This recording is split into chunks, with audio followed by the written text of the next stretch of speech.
अस्सलाम वालेकुम friends, welcome back to Top Smarties. Drama serial Apa Shamim, जहां पर अब्दुल बारी कशफ को लेकर काफ़ी परेशान है कि सारे घर का काम सिर्फ शमीम आपा देख रही है। कशफ तो कुछ नहीं करती, सारा दिन मोबाइल में लगी रहती है या फिर अपनी किताबों में।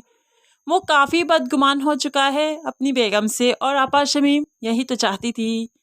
आपा शमीम कशफ की पसंद के खाने बना बना कर उसके सामने पेश करती है, और यहाँ पर अब्दुल बारी को बहुत बुरा लगता है। दोनों एक दूसरे से दूर होते जा रहे हैं, जिसकी वजह से आपा शमीम मासूम बनते हुए नसीम से कहने लगी, मुझे लगता है दोनों आपस में बात नहीं करते। भला क्या बात हो सकती है, तुम्हें मालूम है क्या? तो यहाँ पर नसीम कहने लगी, हाँ, आपकी वजह से वो नाराज हैं एक दूसरे से। अब्दुल बारी ने बहुत डांटा कशफ को कि सारे घर का काम शमीम करती है, तुम क्यों नहीं करती? जिस पर शमीम खुश तो बहुत हुई, लेकिन फिर ड्रामा करती है कि अब्दुल बारी को भला क्या ज़रूरत है कशफ को कहने की, उसकी पढ़ाई डिस्टर्ब हो जाएगी। मैं खुद ही काम करती हूँ, मुझे मज़ा आता है काम करने में। मैं भला सारा दिन फारिग बैठकर क्या ही कर लूँगी। अब रात के वक्त जब डिनर के लिए सब बैठे थे, तो यहाँ पर शमीम जानबूझकर अब्दुल बारी की क्लास ले लेती है। दोनों चुप चुप रहते हो, आखिर बात क्या है? अब्दुल बारी, तुम इन्हें कुछ कहा होगा।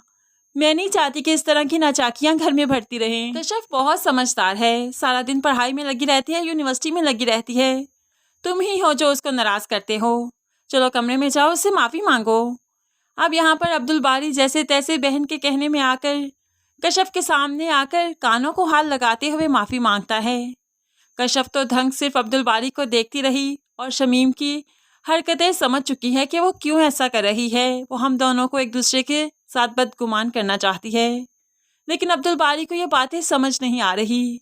माफ़ी तो मांग लेता है, लेकिन फिर भी कशफ से बदगुमान ही रहता है कि कशफ उसकी बहन के लिए अच्छा नहीं कर रही। दूसरी तरफ आखिरकार शुमाइला पकड़ी ही गई। जब शुमाइला पकड़ी गई, उसकी चोरी पकड़ी गई, तो यहाँ पर ससुर साहिब तो अब इसे घर में नहीं रहने देंगे। इसे घर से निकाल बाहर किया। तो अब रजा आकर अपने एटीएम्स चेक करता है ताकि कुछ पैसा निकले और किराए के लिए घर खरीद दे। लेकिन यहाँ पर देखकर शौक तमाम अकाउंट्स खाली पड़े थे। अब यहाँ पर एजेंट को कह भी चुका था, इसलिए एजेंट घर दिखाने भी आ गया। यहाँ पर शुमाइला को बड़ा सा घर पसंद आया, लेकिन रजा ने नापसंदीदगी का इजहार करते हुए एजेंट को गुस्सा दिलवाते हुए यहाँ से भेज दिया। एजेंट भी गुस्से से कहने लगा, जब लेना नहीं था तो मेरा टाइम बर्बाद क्यों किया? अब तो शुमाइला को भी गुस्सा आ गया, मुझे वो घर पसंद था, तुमने क्यों नहीं लेकर दिया? तो एजेंट के जाने के बाद अब शुमाइला को दो टोक रजा कह देता है, मेरे सारे बैंक अकाउंट्स खाली हैं, मेरे पास कुछ भी नहीं। लिटरली हम लोग सड़क पर आ चुके हैं, तुम्हें ये बात समझनी होगी। अब मेरे पास कोई भी छत नहीं। शुमाइला तो एकदम से शॉक्ड रह गई, क्योंकि वो इस कंगले रजा के साथ तो कभी नहीं रहने वाली। अब जाकर शुमाइला की हकीकतें रजा के सामने आएंगी कि वो प्यार मोहब्बत सिर्फ ढोंग था, हकीकत में तो कुछ भी नहीं। दूसरी तरफ शमा भी आहर कर आरफा बेगम को फ़ोन करते हुए कहने लगी, आरफा, क्या ऐसी नाचाकी होगी कि रज़ा ने सायरा को घर से निकाल दिया और तुम लोग लेने भी नहीं गए? तो आरफा कह देती है, कैसे लेने चाहते, जब मियाँ बीवी में बन ही नहीं रही तो हम क्या करें?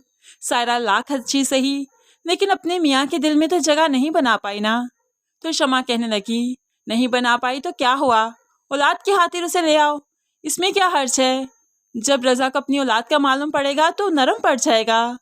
अब तो आरफा की आंखें खुली की खुली रह गई, क्या औलाद? तो यहाँ पर शमा बताने लगी, हाँ औलाद, सायरा एक्सपेक्ट कर रही है।